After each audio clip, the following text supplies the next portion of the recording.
will be presenting my OS C9 for B9. So, for the first step, bubuksan mo muna yung Oracle VirtualBox mo. Tapos, after nun, punta ka sa server manager, tapos add roles, tapos punta ka sa server roles, tapos yung file services. Tapos, next mo lang, then itatoggle mo yung mga checkboxes na nakikita dun sa pictures. Tapos,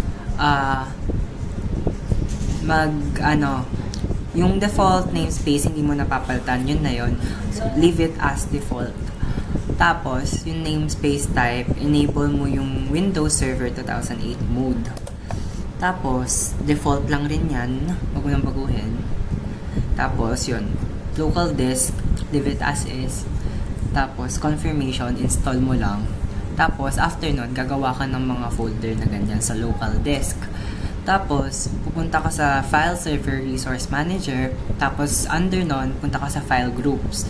Tapos, sa File Groups, pipindutin mo siya.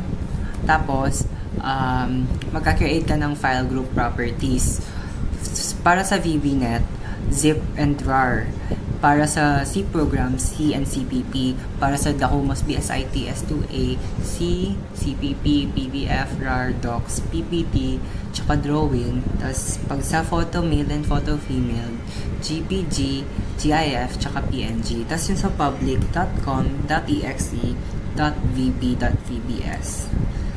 Tapos punta ka sa Share and Store Management. Tapos, pindutin mo yung provision share. Ayan o. Yung provision share. Pindutin mo yan. Tapos, after mo pindutin yung provision share, ibabrowse mo yung folder na gusto mong i-share. So, in my instance, ang pinili ko yung vb.net.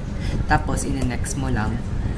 Tapos, next ulit. Tapos, dito sa SMB permissions, i-click mo yung admin have full control.